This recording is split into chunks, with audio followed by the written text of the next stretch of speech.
Даже если ей было 6 лет, 7 лет, без разницы.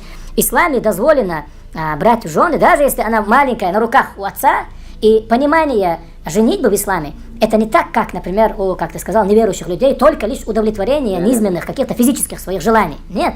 Женитьба – это в первую очередь, это воспитание из женщины достойную мусульманку, чтобы она была примером, чтобы она обучала, чтобы она распространяла истину. То есть самое первое, для чего пророк женился, как в одном из речений, 11 жен, 13 жен, есть разные передачи, он это делал для того, чтобы среди женщин распространялся ислам.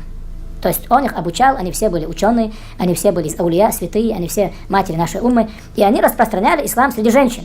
Он брал в жены и ту, которая вдова, он брал в жены тех, которые не были замужем, те, кто были замужем, у тех, кто умерли мужья или были в разводе. Он их брал для того, чтобы обучать и показывая пример для уммы, какой должен быть самый настоящий достойный мужчина. Это пророк.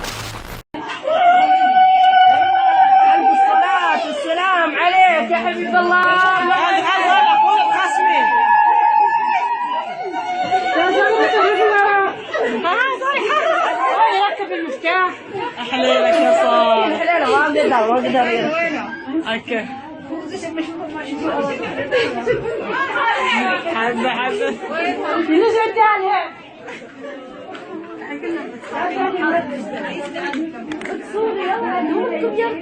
احنا هاي موقع يا سميرة قومي.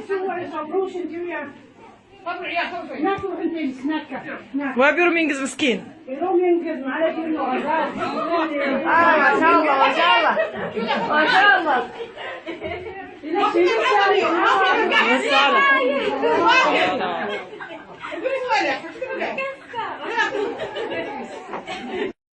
Даже если ей было 6 лет, 7 лет, без разницы.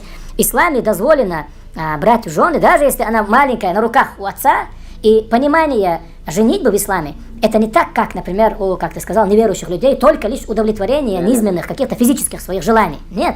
Женитьба – это в первую очередь, это воспитание из женщины достойную мусульманку, чтобы она была примером, чтобы она обучала, чтобы она распространяла истину. То есть самое первое, для чего пророк женился, как в одном из речений, 11 жен, 13 жен, есть разные передачи, он это делал для того, чтобы среди женщин распространялся ислам. То есть он их обучал, они все были ученые, они все были аулия, святые, они все матери нашей уммы, и они распространяли ислам среди женщин.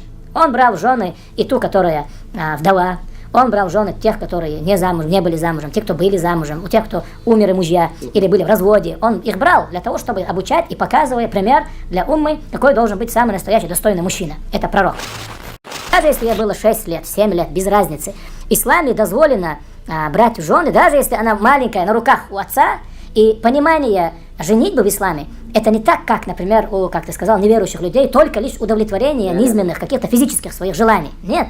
Женитьба – это в первую очередь, это воспитание из женщины достойную мусульманку, чтобы она была примером, чтобы она обучала, чтобы она распространяла истину. То есть самое первое, для чего пророк женился, как в одном из речений, 11 жен, 13 жен, есть разные передачи, он это делал для того, чтобы среди женщин распространялся ислам. То есть он их обучал, они все были ученые, они все были аулия, святые, они все матери нашей уммы, и они распространяли ислам среди женщин. Он брал в жены и ту, которая вдова, он брал в жены тех, которые не были замужем, те, кто были замужем, у тех, кто умерли мужья или были в разводе. Он их брал для того, чтобы обучать и показывая пример для уммы, какой должен быть самый настоящий достойный мужчина. Это пророк.